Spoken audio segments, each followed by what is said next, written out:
Hello friends, कैसे आप लोग। स्वागत है आप सभी का हमारे चैनल सोशल लाइफ में। दोस्तों, इस चैनल पे हमने बहुत से मेगा प्रोजेक्ट्स कवर किए हैं, लेकिन ज़्यादातर मेगा प्रोजेक्ट्स क्योंकि अंडर कंस्ट्रक्शन थे, इसीलिए बहुत लोग हमें ये कहते थे कि भाई ये प्रोजेक्ट कंप्लीट नहीं होगा, ये वाइट एलिफेंट है, ये है वो है। तो इसीलिए हमने सोचा कि एक ऐसे मेगा प्रोजेक्ट के बारे में बात करेंगे जो कि कंप्लीट हो चुका है और इसके वजह से इंडिया की जो इकोनॉमिक एक्टिविटीज़ है उसको बूस्ट मिला है।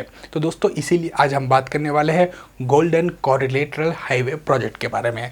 ये हमारे former prime minister Atal Bihari Vajpayee ji का एक ड्रीम प्रोजेक्ट था जो कि 1999 में प्लान किया गया था और 2001 से इस पे काम चालू हुआ था।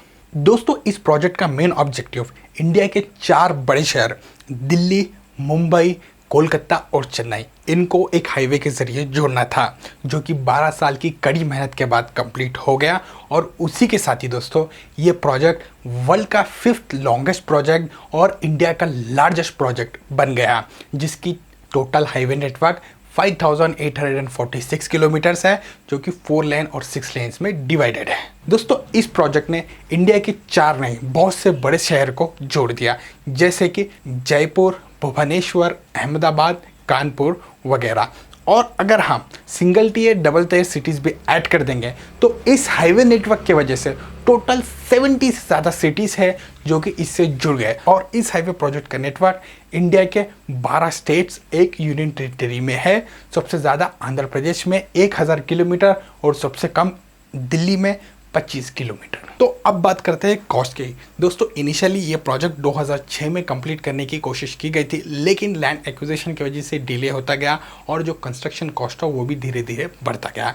और इसका total construction cost 8.4 billion US dollars estimate किया गया है। दोस्तों, अगर आप सोच रहे हो कि ठीक है ना भाई, एक हाईवे ही तो बना है, इससे ऐसा क्या बड़ा हो गया, तो मैं आपको बता दूं, किसी भी कंट्री की इकोनॉमिक एक्टिविटी अगर हमको बूस्ट करना है तो कनेक्टिविटी एक मेजर रोल अदा करती है। और दोस्तों, इस प्रोजेक्ट के ज़रिए हमारी जो देश की जो कनेक्टिविटी थी वो बहुत इम्प्रूव हो गई।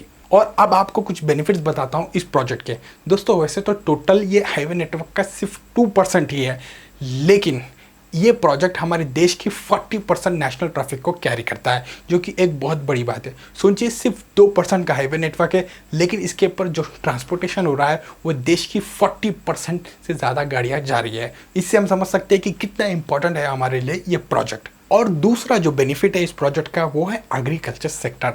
दोस्तों, इस हाईवे के आसपास के जो विलेजेस है, वहाँ की जो एग्रीकल्चर प्रोडक्शन है उसको सीधा एक्सेस मिल गया बड़े बड़े सिटीज़ का, और उन सिटीज़ के पोर्ट से ये एक्सपोर्ट होना भी शुरू हो गया, जिससे बहुत से रेवेन्यूज़ आए और एग्रीकल्चर सेक्टर पे भी इम्प्रूवमेंट आई। और इंडस्ट्रियल सेक्टर में भी दोस्तों इस प्रोजेक्ट की वजह से बहुत से बेनिफिट्स मिले हैं। जैसे कि सिटी में कोई इंडस्ट्रियल प्लांट लगाया जाता है तो बहुत कॉस्टली होता है। इस हाईवे नेटवर्क की वजह से जो भी बड़े बड़े शहर है उसके 10 से 20 किलोमीटर के रेंज में बहुत से इंडस्ट्रीज ने इन्वेस्ट किया, अपने प्लांट्स लगाना स्टार्ट कर दिए। और इस रीज़न से ओवरऑल जो मेंटेनेंस कॉस्ट है इंडस्ट्रीज़ का वो भी कम हो गया और इनके रेवेन्यूज़ भी बढ़े, और उसी के साथ साथ आसपास के एरिया में डेवलपमेंट भी स्टार्ट हो गई। और इसके साथ चौथा एक और रीज़न जो है स्मूथ ट्रांसपोर्टेशन।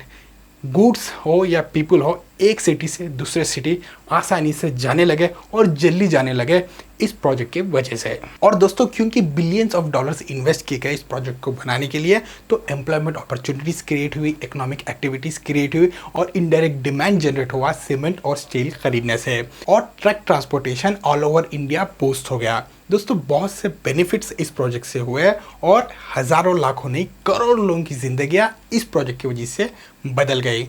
और ड्रीम प्रोजेक्ट हो तो ऐसा होना चाहिए जिससे हमारे देश की लाखों करोड़ लोगों की ज़िंदगी बदल जाए। और दोस्तों, इसी मॉडल को कॉपी किया जा रहा है और वेस्टर्न डेडिकेटेड और ईस्टर्न डेडिकेटेड फ्रेट कॉरिडोर्स बनाए जा रहे हैं। तो दोस्तों, बस इस वीडियो में इतना ही। आप इस टॉपिक के बारे में क्या सोचते हो और नीचे कमेंट करके हमें बताना कि ये वीडियो कैसा लगा और आप फ्यूचर में किस टाइप के वीडियोस हमसे एक्सपेक्ट कर रहे हो। तो हमारा वीडियो देखने के लिए बहुत बहुत धन्यवाद। Thank you.